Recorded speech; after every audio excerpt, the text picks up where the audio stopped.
Good science, by definition, allows for more than one opinion. Otherwise, you merely have the will of one man, which is the basis of cult. If it's not in frame, it doesn't exist. I'm as mad as hell, and I'm not gonna take this anymore! I'm funny how? I mean funny like I'm a clown, I amuse you? Where you been? Drunk. Wendy? Darling? Light of my life.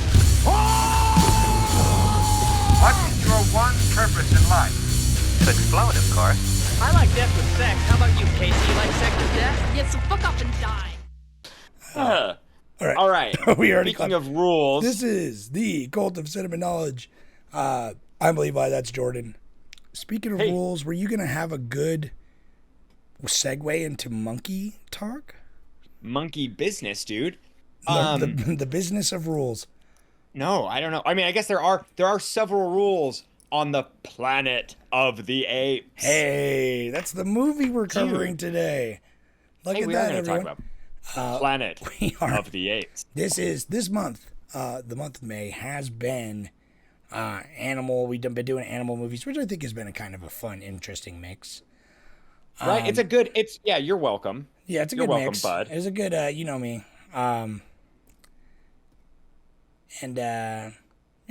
Rounding it out with Planet of the Apes was good. And this is obviously, for those who are the fanboys of the, 2000, was it 2001, 2002 Tim Burton remake? 2001, yeah. This is not that one, so I'm sorry. You're going to have to find that podcast elsewhere. This is the 1968 original Charlton Heston version, which is Yes. pretty good. I haven't seen it in a long ass time. Oh, well, this is my first excuse me, everybody. This is my first viewing. And so before we dig deep into this, let me read my synopsis that I wrote for us. All right, Planet of the Apes, 1968. In the distant future, 2,000 years from now, a spaceship with a crew of 4 crashes in a large body of water on a distant planet. One member died in cryosleep, leaving the other 3 to paddle to safety.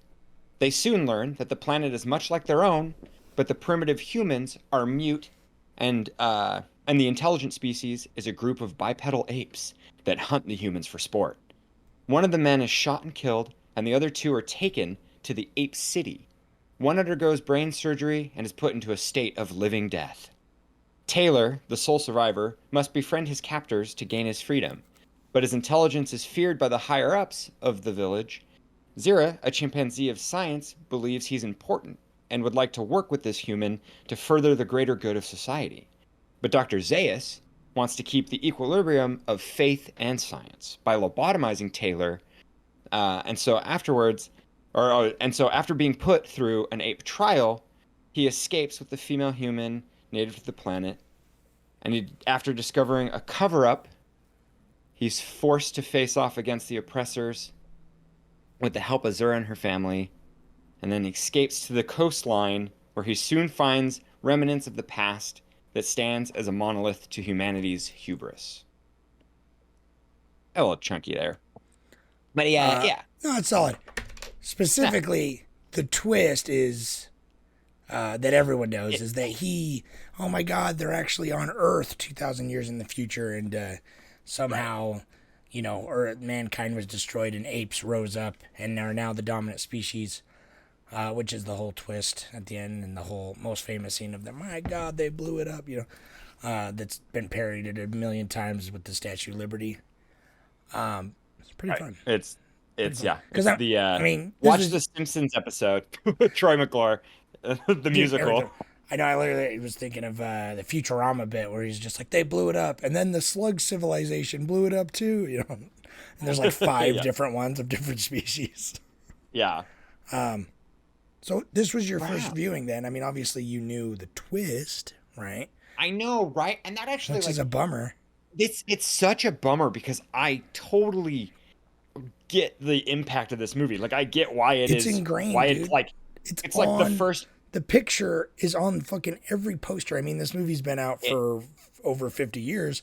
Yeah, right. Almost 60 years, and so. So, but I understand why they do that. But it really does undercut mystery, the whole movie, because it's like I don't ever remember questioning that. Like I always kind of knew, just based on promotional material, like the fucking DVD cover that I rented from the goddamn library is the Statue of Liberty on the beach. You know what I mean? It's like that, yeah. The Statue of Liberty on the beach with like a monkey face, and you're like, oh, okay. Like, but it's like I could see you navigating. I could see someone younger, not quite knowing the twist. Like Victoria, she didn't know. Oh, really? That this movie had that twist. Because I don't remember ever not knowing, and I wish I could have my mind blown by that twist. You know what I mean? Right. Right. It's like one of those. Yeah.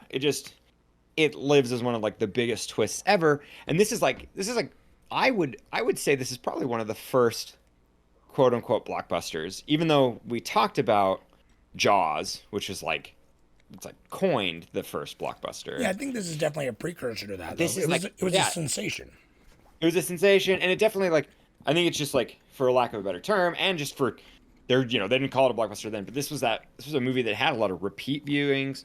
It rocketed like some of the most. It had like the most sequels of a movie from the 60s. Yeah. And then even presently. Sequels weren't that common back then, yeah.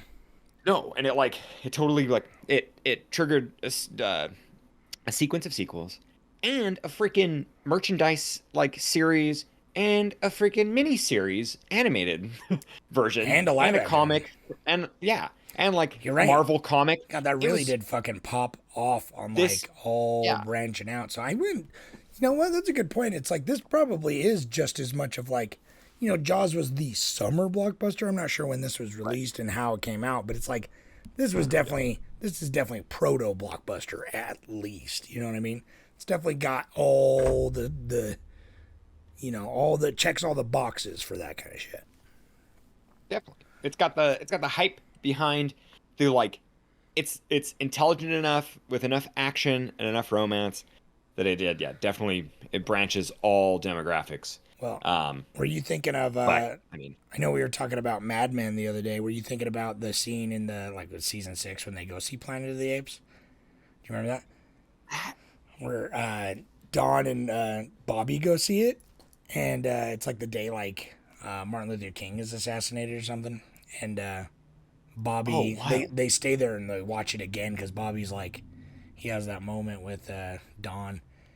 And he's like, wait, so they were on Earth the whole time? And he's like, yeah. And then Bobby's just like, Jesus. Oh, that's beautiful. And Don's I don't remember. Okay, that's my kid. Yeah. And then Bobby consoles some black theater worker because he's like, Martin Luther King died. And he's like, people go to the movies when they're sad. Yeah. It's a good show. But I was literally thinking of that too because I'm like, it's in everything. It was a fucking historical thing. I was reading people gasped. There was an outcry I can't imagine. Oh yeah, this would be such a sensational twist. This is spoiler alerts, The Sixth Sense, which is kind of our generation's pinnacle twist. It's like the movie that's considered the big. I can't really think of a movie that has a bigger twist than The Sixth Sense, or at least the one in I can. Us. Oh, what do you think? Well, no, I think Sixth Sense is a great one. Is probably correct. But the only other one I can think of is Saw, the first Saw movie. Oh, well, okay, Saw. Okay, I'm not talking your personal favorite. I'm saying culturally. Dude, no, I think Saw started a whole fucking genre, dude. Saw is arguably more popular and more famous than The Sixth Sense. I would say it's close. I guess it parallels Planet of the Apes because it does give us a lot of, it got huge sequels. I think Saw, more people were like, oh man, I'll never forget that ending. And then The Sixth Sense had I guess that's true, but Sixth Sense skyrocketed. That was the era of twists too though, it's because M. Night Shyamalan doing his thing with that and obviously his following movies. And then Saw had the big twist, the early 2000s was a big twist time. And it was a lot of movies were every movie, they had to have a twist. Yeah, studio execs were what's the twist? Third act twist. Give me a third act twist. Yeah, right. But I think Sixth Sense for the fact that it was used. It's that people if you say I see dead people, they know exactly what you mean. Saw doesn't quite have that impact where you can be like, I wasn't dead the whole time, and it was a game, or you know what I mean. It was him the whole time. But I think Saw does work visually. I think people have used that in the past. I mean, I know like Venture Brothers uses it and stuff. But anyways, I just think that Sixth Sense was dope, and that had a great twist. And this film probably had the same impact where people were just like blown away. I mean, I feel like if I more so, I bet, like just because it was yeah. twists weren't. There was only a few, like obviously I'm sure there are several twists in certain genres and stuff, but it's just like it wasn't nearly as common. But here's the funny thing. I guess sci-fi movies maybe it's a little more expected. That's you. So who co-wrote this screenplay? Rod Serling. Who was it? Oh, Rod boy. Serling. For those of you who don't know, it's Serling. Yeah, everyone. Sterling. Right? It's Serling. Serling with no T, right? No T. Yeah, no T. Okay. I just always like I myself will say Sterling a lot, and I'm like Sterling. Oh yeah, whatever. No, I gotta remind myself. Rip. We all know who we're talking about here. Sure. And for the Twilight Zone guy. Correct. Yeah. For our friends at home, Rod Serling, he wrote the dope ass show Twilight Zone. Many of the episodes, and was the host. He wrote I think he wrote like the first. David knows this better than me, but it's like he wrote like the first. He wrote like 60 episodes or 30 episodes. He wrote a buttload of them, and he straight up came and show. Right. He was host, but he was like sole creator. Like he literally had to like work from the ground floor to get the show made. Mm-hmm. And then when it became like the most successful show ever, he's like, yeah. And so he kind of got to do his own thing. And the fact that he worked on this, like the whole time I'm watching this movie, I'm like, man, Twilight Zone. I'm like, this is just a ripoff of Twilight Zone. This is and then I saw Rod Serling's name and I was like, oh, okay, never mind. Yeah, same. I was like, this is a great Twilight Zone episode stretched out to 2 hours. And it's funny because a lot of movies, I feel like a lot of movies we've said a fair amount, and I guarantee there's a lot out there. They're like, oh, would be a really great Twilight Zone episode, but it felt padded. Zone. Yeah, but Twilight this Zone movie pretty much did everything, man. It did, but this movie felt like it didn't feel like 2 hours to me necessarily. Like no, it had great. I think like the fact that it's the subject material that it's based off of the original book, and having someone like Rod Serling together really like makes it feel so contemporary. Besides the overt rampant misogyny, that's which you can't really. That's like the main problem with this movie, I think. Right, and it's like, other than that, I think it's pretty great. It stands up. The pacing is really well done. Like it's just a fun movie. Like I do think that some of the, I don't know if the writing, I feel like there was a compromise in the internal logic because the whole movie, like especially starts out very sci-fi heavy, like very strict to the laws. They're talking about, not aging while traveling at near speed of light travel. Yeah. And all that, which is all very fascinating. The theory that mankind is like gone now, but they're like, oh, it's not guaranteed. 2,000 years have passed, but we've only aged a year essentially. Uh-huh. And then it's like they crash, and the way they're talking, like they're scientists and astronauts. And I think honestly, probably my favorite part of the movie is like the first third. I like all of it, but the first third, it's like the whole like discovery and like the era of mystery on being on this strange planet, and then being like, what the fuck is this tribe of humans? And then what the fuck are those monkeys riding around on? Goddamn, like shooting these humans riding around on horses. Dude, you want to know what hooked me on this movie?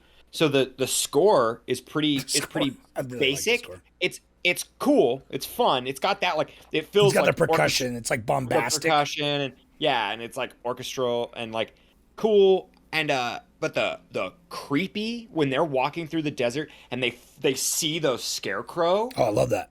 Oh my god, dude, I was just like hooked. I was like, God, that's really visceral imagery. Zone. I almost made that the thumbnail for this video.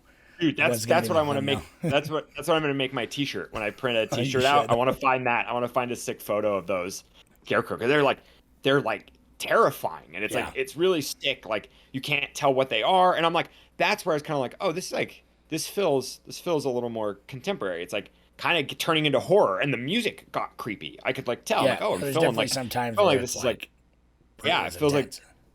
yeah, it feels really creepy, and like it never, and like, I think they, I don't know, all the stuff that I read, they would try to like, undercut some of the seriousness with like some silly satire or some goofy parts. And I loved it. It's great. It worked really well. And it doesn't feel as silly as probably the day it was made, like back in the 60s, but Right. I definitely like enjoyed everything about this movie except the action.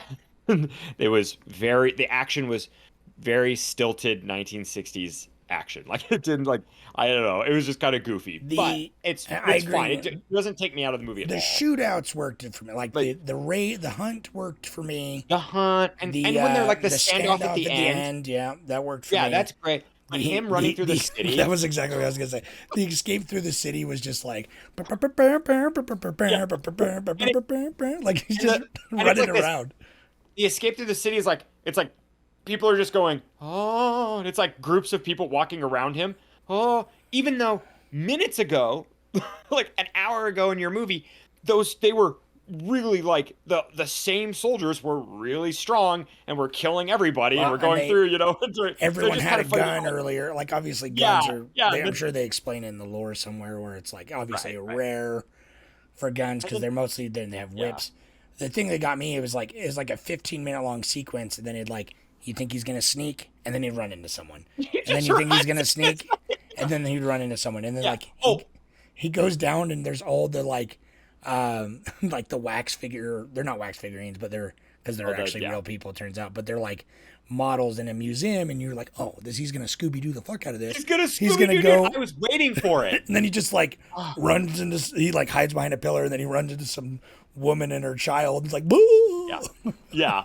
No, it was pretty goofy, and it felt like that was the only time. So the whole movie, the prosthetics, all the costuming, everything, the expressions were real. I was sucked into like their narrative. I loved every character. But then when he starts running and they start doing more action, it's like that's when I could really tell like these guys are like in suits that are like they're so stiff. And it just like I don't know, it almost like I get the how they were trying to make it thrilling. Yeah. It does seem like it was kind of like just like to add it on. Like they probably could have trimmed some of that up, made this maybe a cool hour 45, but it didn't feel long, but I was just like that sequence when it ended, I'm like, where did that get us? Yeah. It was 15 minutes and he's back to exactly where he was. They don't even really necessarily take any more extra precautions. So they leave him alone in the cage. Yeah, so it's not like it's not like they're he's so dangerous we need to do something different now. The payoff at the end is good because he does the whole like get your hands off me, you damn dirty apes, which is pretty classic. But and everyone gasps and stuff. And now knowing the impact of that is cool. I didn't know that he lost his. I didn't know that he damaged his throat, and so he was miming and like he was trying to communicate, and they were like, "Oh, it's just a parlor trick." It's like it was cool to have that be, like that like that's whatever gross. second act tension where it's like no one believes him, but then like but the head up you find as an audience member you find out that Dr. Zaius believes him, but he like wants to fucking cover the truth. So he's playing the Dr. politics. Zaius. Yeah, exactly. It's Dude, like ooh, Dr. Zaius is such a fucking. He's a great antagonist in my mind. Yeah, dude. Like it's too. I like that all the main characters like in this civilization, like all the main like ape characters you get to meet are all scientists essentially. Right, yeah. Like Dr. Zaius, it's like essentially there's the three, Zara or whatever, and then Cornelius and like her fiance, and then Dr. Zaius. Like there are a couple other offshoots, but like the main ones, and it's like he's like, the ministry of upholding the faith plus the like ministry of science or whatever the fuck, which is obviously a huge conflict of interest. But I know, right? I love it. But it's like he's such a good villain because he's so real. He's just like a bureaucrat. He's just like and he's like sleazy and he's like, I understand all this stuff, but I'm gonna lie through my teeth to keep the status quo. You know what I mean? And like, which makes it super real. Like he's just like a fucking sleazy politician, but and he thinks he's so righteous. And even at the end, he's like, "Oh, of course I'll let you go free. You guys, it's like you discovered this cave, didn't you?" And then afterwards, when he's out of the ropes, he's like, "Fuck you, you're getting prosecuted. You know, we're getting you for treason and all this." And it's just like, oh yeah, dude. God damn, Dr. Zaius.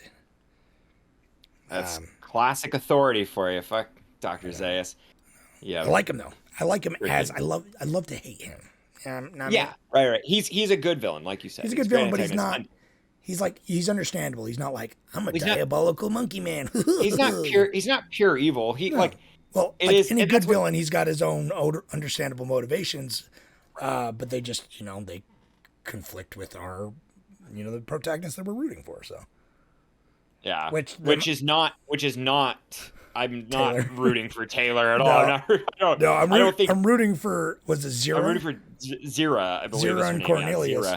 Yeah, Zira. I'm rooting for them. They're the ones who believe and are. And even though Cornelius is still a bit skeptic, he's still the true man of science, where it's like, give me the evidence.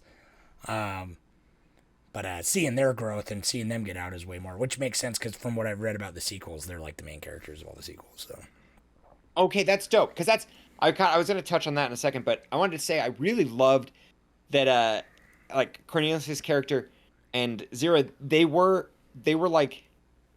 scientists, but they were kind of like they were like the preservation type scientists, where like he was like a genealogist and like a whatever you dig up bones. What the fuck's that called? Archaeologist. But yeah, right? Geologist and like I think so. No, what am I trying to think of? Archaeologist, right? Yeah. Archaeologist. Thank you. Yeah, like archaeologist. And then she was like a psychiatrist. She was like a psychologist. Yeah. Like she wanted to study like the human brain, and it was cool how Dr. Zaius was like old school, where he's like, no, he's like we have, and that was what, dude, I loved that. Like the faith, he's like, no, faith is it. You don't need to study the mind, because if you study faith, then all the other science of faith will come together. And it's like, it's where we are right now, man. It's so wild. It's and so fucking weird how relevant that still is. Yeah, it hit me, dude. It hit me so hard. I mean, it's like, it's not super subtle, but I didn't notice this the first time, but like when he's doing his ape courtroom speech, and they're talking, all the monkeys at the table, one does over the ears, one does over the eyes, one does over the mouth. It's like, see no evil, hear no evil, and speak no evil. That's a part of my trivia is that was like ad-lib. That was totally spontaneous on the shoot. They had the two shot, and the monkeys were just supposed to sit. The orangutans were just supposed to sit there, and then they did that. The actors did that, and they were like, whoa, and they loved it. Yeah, it's a perfect small little thing that is just like just lends to their overall message of like just like the ignorance of power, and like it's that symbolism that we still know to this day, and it's like it's. I wonder, do you know the origin of that? Man, I don't. I mean, it must go way back, but it's right. That was a really good scene, honestly. All that talking, scene. I really could watch. I could watch that could have been 45 minutes. That could have been like the whole movie's second act, like the courtroom drama. Really though, it could have been like 15 minutes, crash land, get captured, and then the rest is just deliberation between the like, because it was cool to have like the three like pillars of society there, where it's the orangutans, the chimpanzees, and the gorillas, and it would be pretty cool to have just like a whole courtroom drama. And that leads me to, what do you think the sequels are about? Because there's 5 of them. I actually know exactly what they're about, because I read about them, because as a drunken idiot, I didn't know before, because I was like, are these worth watching? How? Yeah. I'm like, they all look worse, but then I'm like, who knows? Apparently they get pretty nutty. I actually want to see the second one, because it sounds fucking insane. But like if you want, earth or something. Yeah, it's like Beneath the Planet of the Apes. Beneath the Planet. I'll give you a quick rundown then of the thing. So it's like, if you don't care, I mean, brief spoilers, I guess. Just spoilers for but I haven't even seen them. If anything, makes me want to see them more. So I mean, it's like spoilers for the most spoiled movie of our generation. Like, I don't know, like the movie that I knew the ending. I was on like the poster. waiting for it. Yeah. Right. It's like Beneath the Planet of the Apes. Apparently, there's like a whole secret society of human mutants that live under they get telepathic, right? Yeah, and they worship like an old atom bomb. And, cool. Yeah, and apparently, Charlton Heston's character like gets shot and blows up the atom bomb and like destroys the planet, and that's like destroys everything, and that's how it ends.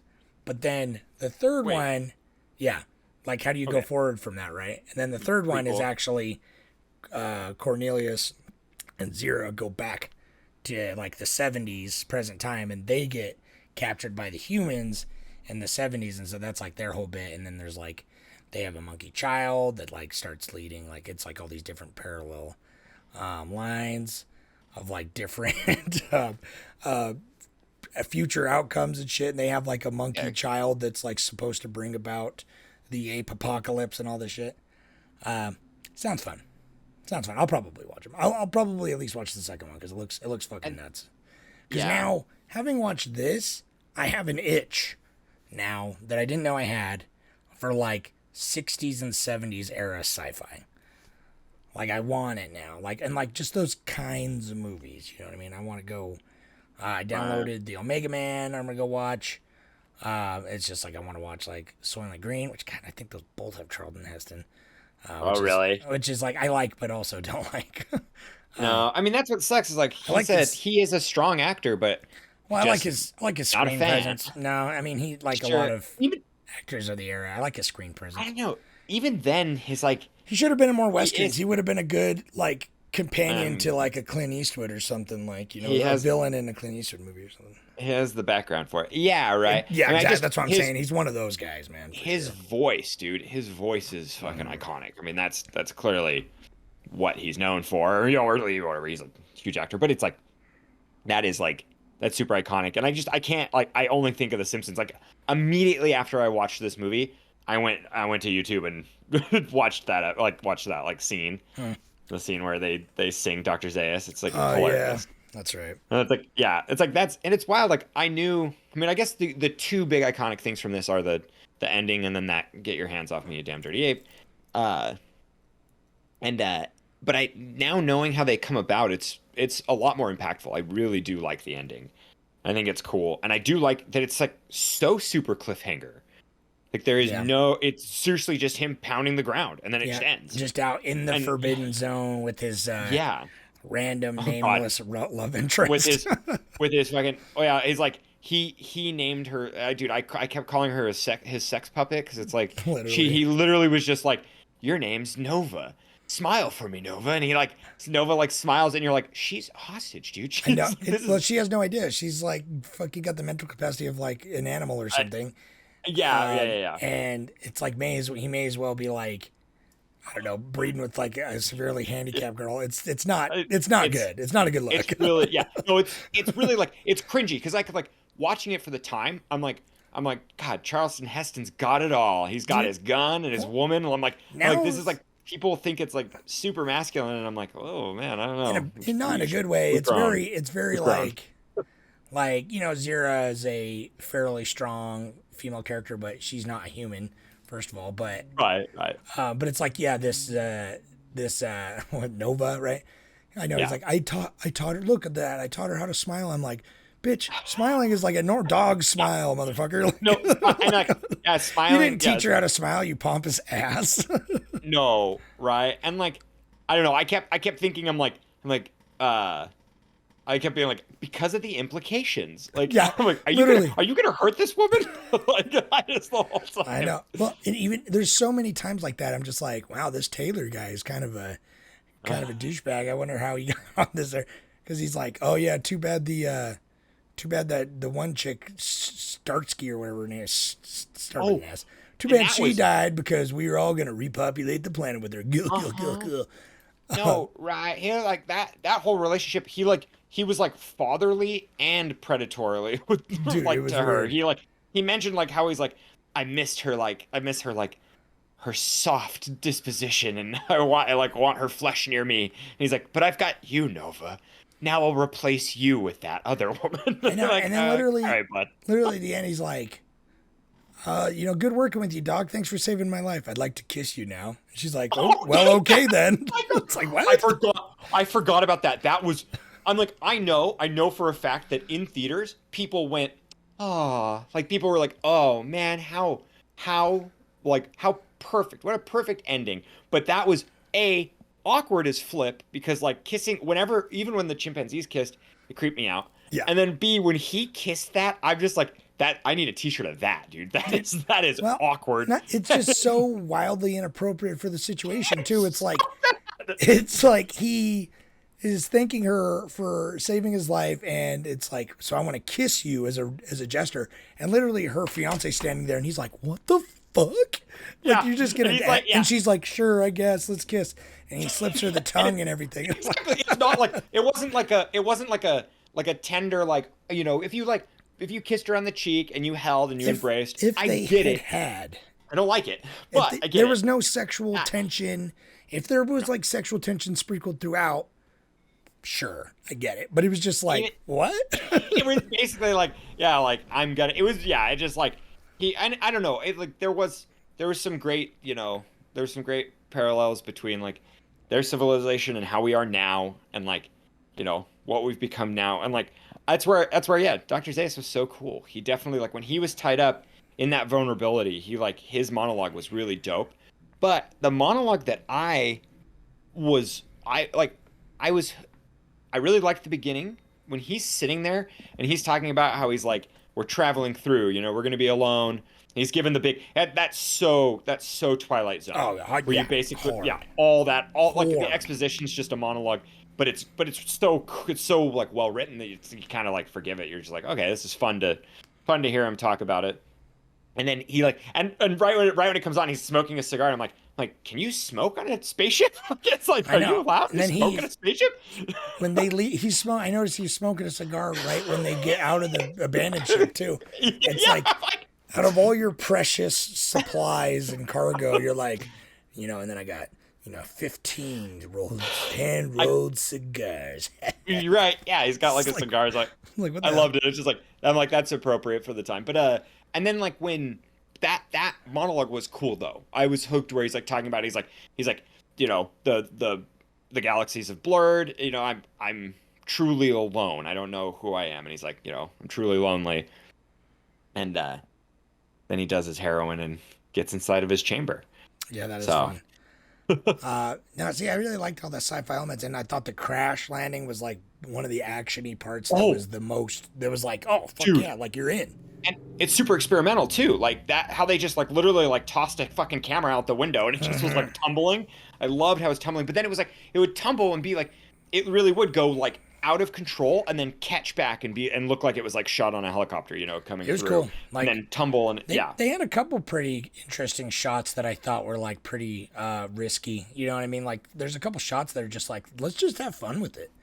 Right, the crotch shot when he runs over the camera. That shot. Victoria and I both were looked at each other like whips back in his chase scene. Yeah, and it's like over him, and you see him like spread eagle across it. We're like, okay, no, that's fun. That's fun though. Every movie from the era has like an obligatory get naked and bathe in like the natural spring scene. Like, yeah, really though. They really do. It's like, that's how the do we get scene him when naked? I'm just surprised they didn't bring up their former crewmate during that scene. Like, oh, we all gotta lay with each other with the. Yeah, right. But no, it was a lot of fun. This movie, I think most of these problems kind of go to like, it's dated. Like it shows its age, but it's timeless in a lot of other ways. That it's like, I give it 4 stars. I think it's incredibly enjoyable, and I'll probably watch it again one day. On that foreshadowing, dude, that part when he's like, oh, you were an all-star in '72, and he's like, back home they got a bronze statue of you, and it's probably turned green by now. Yeah. And I was like, oh, that's fun, cool, and it's like kind of fun. It's weird to watch a movie nowadays. Movies are the subtext is so subtle, and it's like really cool. And it's so nuanced, like something like The Power of the Dog or something, to where it's almost like for interpretation. And so it's kind of fun to watch a movie that's like super blatant, like the foreshadowing just sits there and it's like everything's there. But for if I watched this movie like clean with no prior knowledge, I feel like there'd be some nuance and subtleties and stuff. It's cool to watch it now though. Yeah, for real. It's enjoyable. It's a lot of fun. I really liked the cave scene near the end too, like having all because those I think were like some of the best revelations, like because you still got Like, if you're following along, like, obviously the big bombshell at the end, just in case you didn't get it. But it's like the fact that they found the doll that says "mommy" underneath it all, because the whole time you're like, okay, this planet is a little too close to, especially with this guy's like, I'm an archaeologist and I'm discovering ancient civilization. Like, there's obviously a reason for that. So if you're like a half decent observant moviegoer, you're gonna be like, okay, so what is the point of that? What is the point to the story?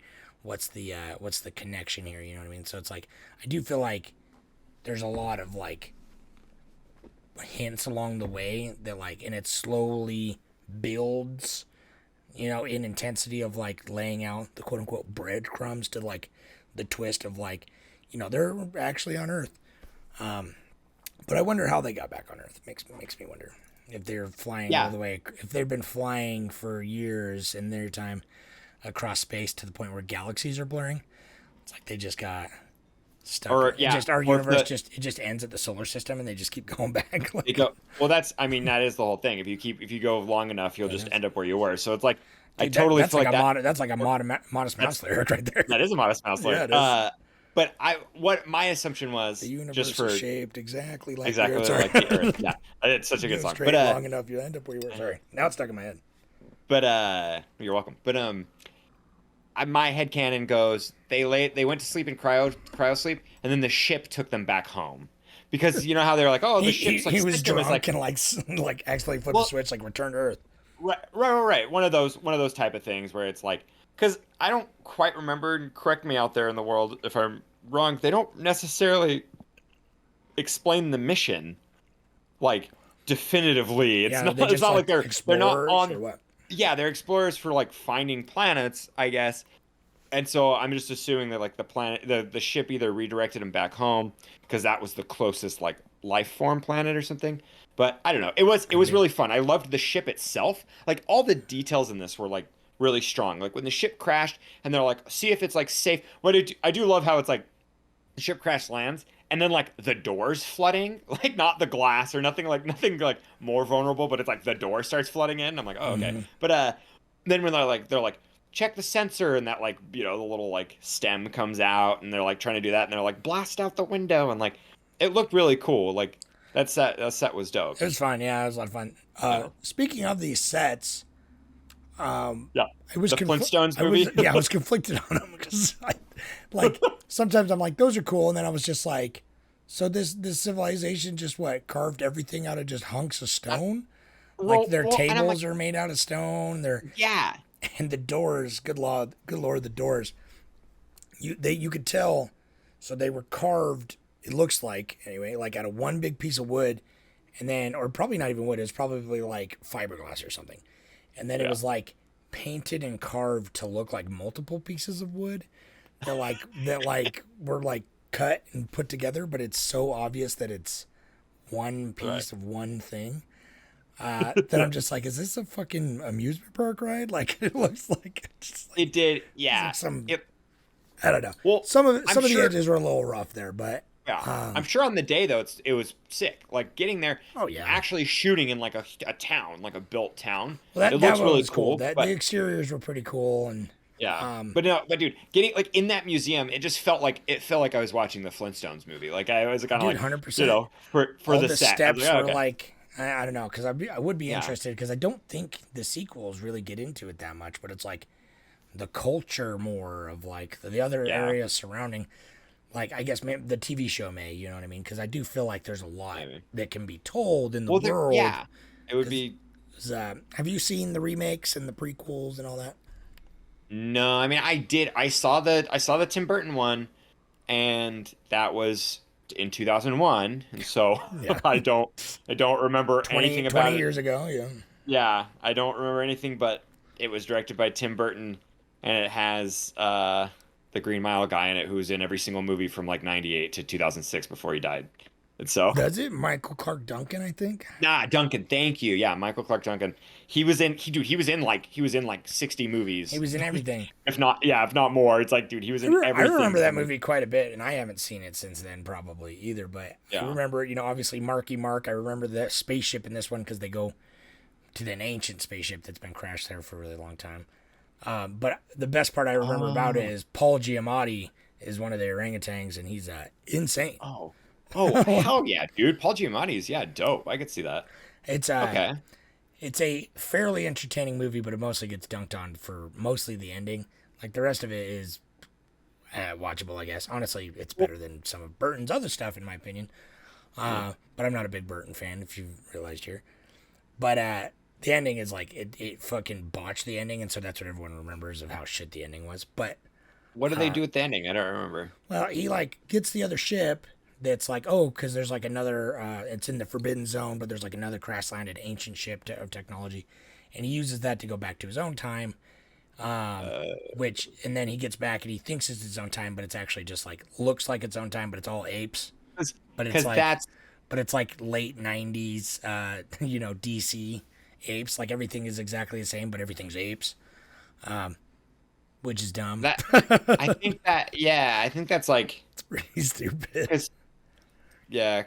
I don't know. I guess the idea was more like, the novel, time is cyclical, or whatever. Yeah. That makes sense, I guess, but it was not well executed or well displayed, and Mark Wahlberg really kind of hammed it up quite a bit. I know. Yeah, he is hammy. Just while we're on the topic, and then we'll move on. Have you watched the prequels though, the newer ones? No, I haven't seen any of those. guess- Like Andy Circus or whatever. What's Yeah, his they're name? more Not like Andy. I guess they're more like a reboot, but they're like prequels Yeah. because it takes place in our time, and it's just about how the apes kind of became the dominant species. But other than that, it's I guess you could say it's like, yeah, this could be a prequel. You know what I mean? It doesn't have any time travel or anything, but it's just literally about how apes took over the world. It's fucking good. I'll have to watch him. He's I one- mean, I've heard First good things about them. one's fun, solid. Second one's pretty cool. Third one's really great. It's a good trilogy. You should check it out. All right, yeah. I mean, I like you said, I want to check out some more of these '60s ones and like '70s. Dude, I'm in the It's like- vibe. I've been It was, reading. yeah. It's actually funny. I've been reading it, and I've been reminded of it a couple times already during this.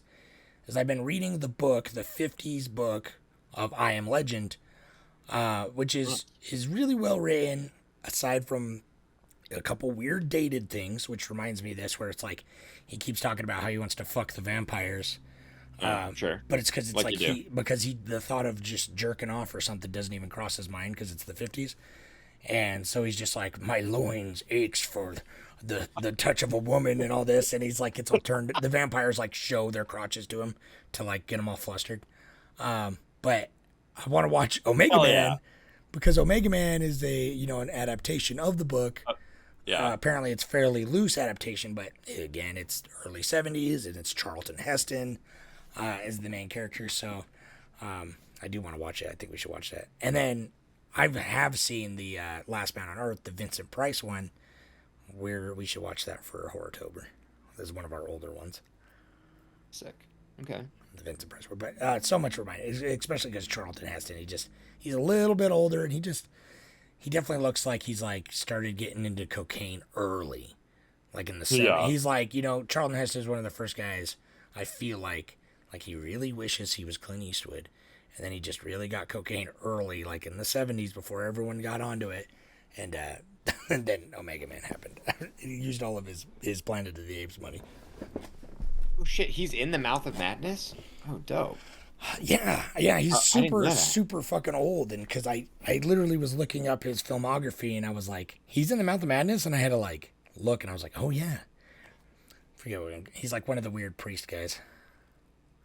And yeah, and he's in the 2001 Planet of the Apes too. I remember Oh really? reading that. Yeah. But it's kind of fun. This movie got an honorary Oscar for its visual effects and makeup because the Oscars a category didn't exist until 1981. Oh wow, that's fairly late.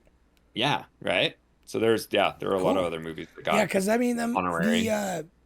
obviously the ape masks were obviously masks to us now, but but even the then, makeup, I the still makeup like, on the main ones was pretty fucking good too. Like even with the mouths, like it was pretty expressive. it emotes. Yeah, dude, it emotes really well. I like. It fucking motes. I wanted to give her a little smooch at the end too. Oh yeah, dude. Oh yeah, that's my celebrity crush right there. How much you got a money minute for us? Sure, yeah, I can tell you. I just want to say something that's funny. It's I could totally picture this in my head. The after party of this movie Kim Hunter played Zara, and she comes up to Charlton Heston and says like, "Oh man, your performance was great. Love this movie." And he was like, "Who are you?" she was like, "Oh," because they like literally He just signed something for her, like another fan. Like, right. Really though. And she's like, "Oh, it's me." And he's like, "Oh." He probably kissed her or punched her in the womb. But he right, like right in the fucking womb. like I can totally picture that. But it kind of like it shows the dedication for everyone who was in costume. This was like a freaking torture movie where they literally got into costume at like 6 a.m. and were in costume for all the shoot the whole day and would go home. They literally were not allowed to take the costumes off because it was so like laborious to put them on. And like, I bet you it was hot as fuck too, where they filmed. Oh, hot as fuck. And they were like, everyone got their own special cigarette holder, like to smoke cigarettes through. And everyone was like drinking, they had to like literally drink like their like protein shakes through a straw because it was just like brutal. You couldn't take your mask off. So. Like obviously the sets were probably filmed in like LA or something, but where the exteriors were filmed? All Arizona and Utah. It looked like Utah. That's short. That's Horseshoe Bend. They shoot it like right over Horseshoe Bend. That like okay, yeah. I don't know. It's like that makes sense. That's in a lot of movies. Yeah, and so kind of cool. I was like the whole time we're watching it, I'm like, my God, this looks familiar. And then I was like, oh, cool. And they're like, yeah, they come through Utah, and there's like some.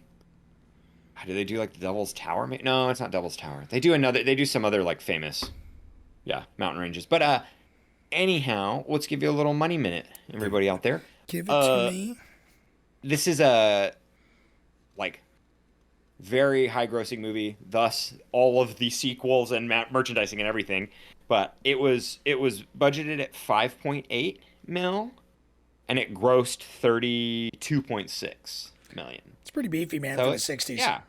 Yeah, it's fat. And because that's not inflation, obviously. Well, that's not inflation, but counting inflation, it's like the highest grossing prosthetic budget for a movie. Okay.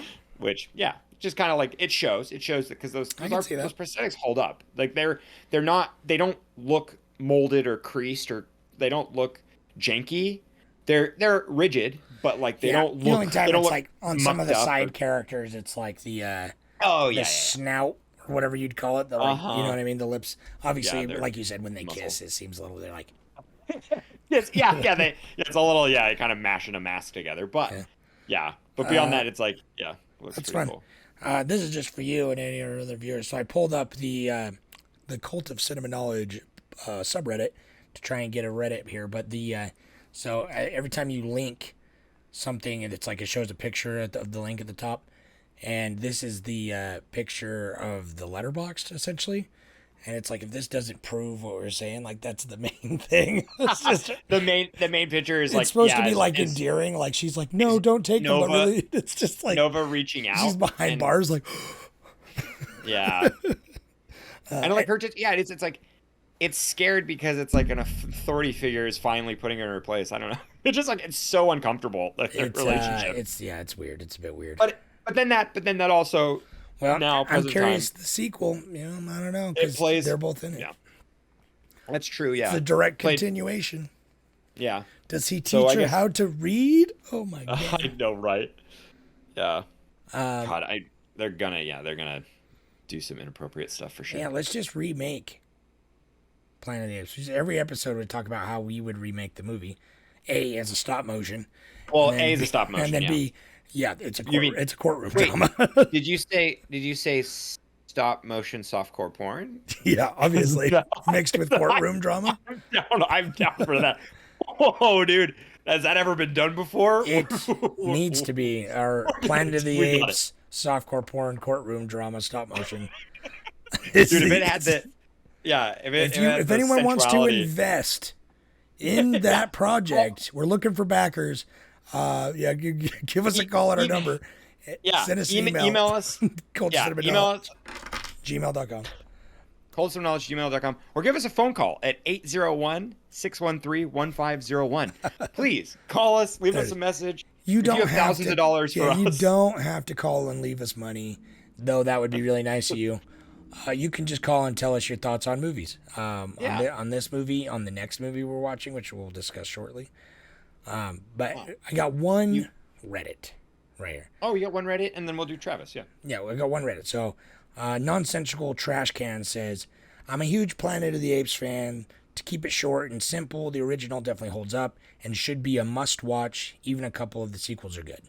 The reboot trilogy, in my opinion, is one of the best film trilogies, period. I would highly recommend it. It is a great... It stands up. That's The a original bold statement, and bud. the- I'm gonna, all right, Trash Can. I'll go out there. It's a good trilogy because through and through, like Check a it lot out. of times, a lot of times there's some weak bumps, but I think they're all good. I think honestly the weakest one is probably the first one, and the first one's great. All right, let me pull up old Travis's thing and where you're probably not going to be able to hear it again. I mean, try it. We'll try to be quiet because it works sometimes. Oh, dude, you know what's hilarious though? I was watching it on Plex, and my Plex crashed 1 minute and 42 seconds from the end. Dude, okay, So I think I think there's an Was it issue Copy. Yeah. because it didn't. I started it on the Plex, and then I finished it just in my office on just like VLC. But the last 2 minutes, the video worked, but the audio didn't work at all. And So I had nothing. Yeah. there Or, was you know, like, something. There was something wrong with the file, I think. So the Plex just didn't play at all. And then when I watched on VLC, which is obviously like a better, like it codes everything. Still no audio. So I went and watched the final scene on YouTube or whatever, obviously, because it's like the most, because I needed to hear it. I needed to hear, you maniacs, Yeah, you blew it up. Yeah. I mean, it's pretty good, man. It's like, I was like, damn, he's earning his paycheck there. It's like borderline overacting a lot of the time, but it's like, it works, dude. It fucking works. All right. You ready? Let's see. Everyone be quiet. Oh, wait. Just kidding. I'm not ready. Are you ready? Oh, You ready? I'm ready. I'm not ready. All right. Let's see. Hey guys, the voters nailed it this week. Planet of the Apes is a classic that was never on my radar. From the start, I enjoyed this movie, and as it began to unfold, I was reminded farther of away. different Twilight Zone nothing. episodes. After watching this and finding out Rod Serling's connection, it got me thinking that I need to do more research on Rod Serling's work. He might have the Midas touch, and I want to find out. So my off-the-wall question for you two is, if you could act in a shot-for-shot remake of this movie, who would you be and why? I'd pick one of the orangutans from the National Academy in the Trial of Taylor, just so I could be involved with the see no evil, hear no evil, speak no evil scene. Brilliant. Thanks. Thanks, Travis. I do also want to get more into Rod Serling's work. Dude, it's so easy to add that to you. I only know him from Twilight Zone, which is amazing, but it's like obviously he's done film work and shit. So, Dude, yeah. because he's a great writer, man. He's one of the brilliant sci-fi minds of his generation for sure. So I'm right there with you, Travis. So maybe we ought to find a way to get a couple of his movies on the pod.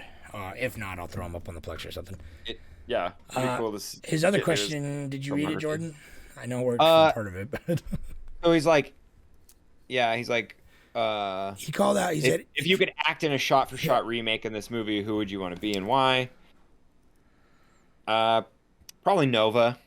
She's getting that paycheck, but doesn't have to act. I know. Just get spooned, dude. I know. Oh my god, dude. Spooned by Charlton Heston. I'm sure that just fucking I would. heroined out. Well, who would the modern day, if not you or me, or because Travis says he wants to be one of the monkeys from the See No Evil, Hear No Evil, Speak No Evil, which is excellent. Yeah, that's. Who would in a modern day remake, if they remade this one basically essentially from this script, who would be the modern day Charlton Heston character? I don't know. They're more likely to cast Chris Pine and make him say a bunch of zany shit, but No, I think they would.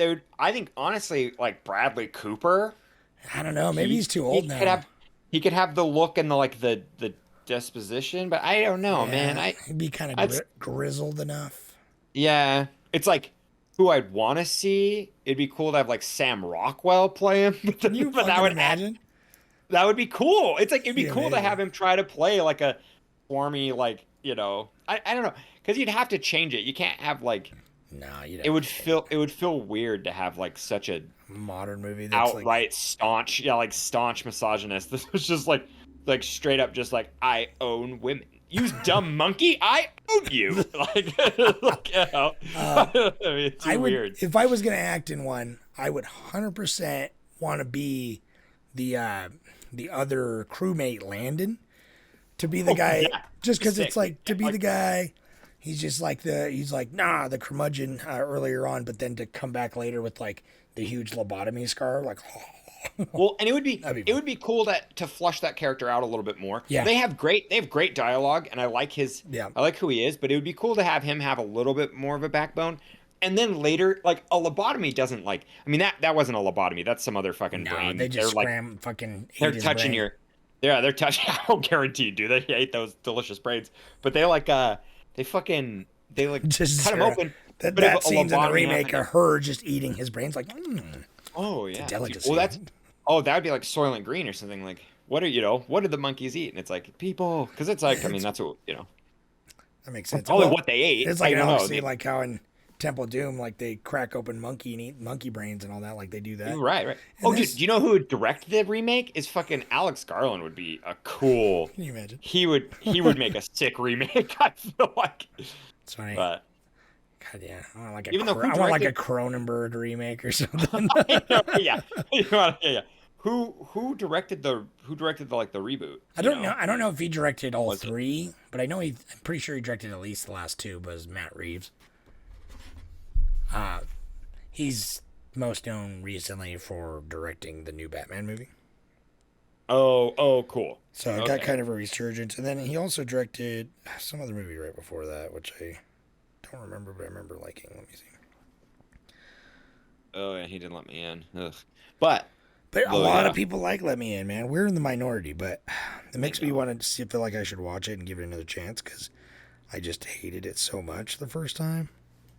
We talked about this pretty at length in our. I think we were talking just remakes in general because we talked about on the Ramble. Talked about Let Me In, and then we also talked about how fucking garbage the Old Boy remake was. A Spike Lee joint. Yeah, I think we talked about this on another podcast, other cult podcast. But anyways, we're old, so we repeat ourselves. So everybody out there, Yeah. tough cookies. You just deal with Kinda it, and you sounds listen like- to our beautiful voices. Oh, I guess he directed Cloverfield, too. Yeah. I didn't know that. He's fine. I'll check out I mean, he's the Apes. he's not like the best, but he's good enough that I'm like, okay, I'm interested. Like, wow me, Matt Reeves. I know you can if you try. Like, you know what I mean? Like, Batman's got a cool style. Like, all of his movies have a lot to like, but there's always like, it's just not quite enough. Yeah. Because I mean, I don't think the directing is the problem of Let Me In. Well, maybe not necessarily. Maybe it is actually. Not necessarily, but I don't know. Because I mean, I'm sure he had a lot to do with like the overall, editing and choices. Yeah, no, the creative decisions in Let Me In were fucking whack. Never mind. But we're in the minority.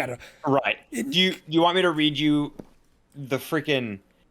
I gotta read. This can't be right. Yeah. Oh, I guess that's what it is. I was like, we haven't done. I was just looking at our notes, and I was like, oh, we're gonna wrap it up, and I don't do the tagline anymore. We need to start doing the tagline before the synopsis. Yeah. But the tagline for this is pretty funny. It's like, somewhere in the universe there must be something better than man. Oh, that's fun. That's a cool quote. It's like a cool that monologue at the beginning, dude, is dope. Oh yeah, that's like kind of his main motivation for being there. Isn't that? Or maybe that's not. No, yeah. Maybe that's not the beginning. Yeah, no, yeah. He's talking. That's the conversation he has with the Landon character, where he's just like the reason why, because he's trying to size Landon up. He's like, you did it for the glory, and you didn't want to back down and lose your status, and it's like, and he's like, I did it just to see. He's got like that kind of snarky, somewhat nihilistic vibe, like bad boy vibe with his cigar. Yeah, right. And then even his character, like, he is the protagonist still, I guess, technically. So it's like he does kind of talk about how he's like, man keeps blowing themselves up, and he's kind of frustrated with it. So he's like hoping that he can find something better.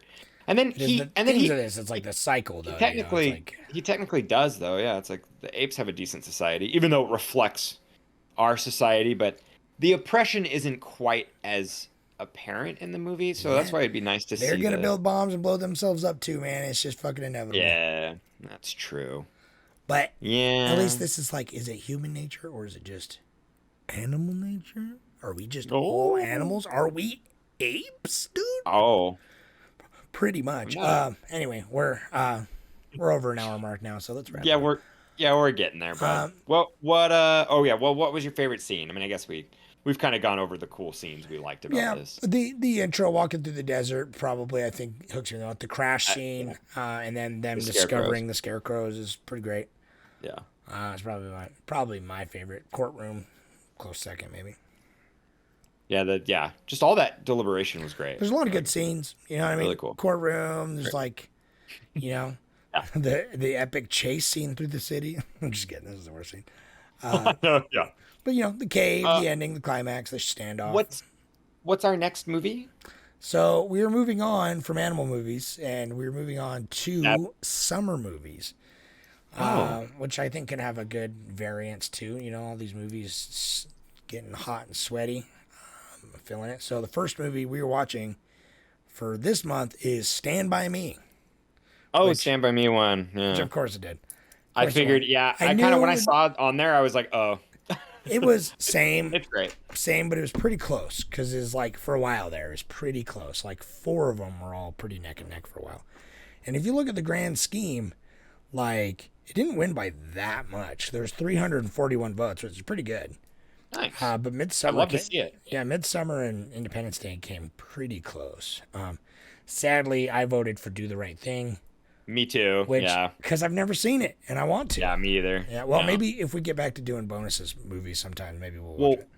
Let's do it. Yeah, we can plan on that. Yeah, because I'd like to, because it won't make it into the end of the month backups either. But I would like to watch Do the Right Thing because apparently it's the best Spike Lee movie, which I believe.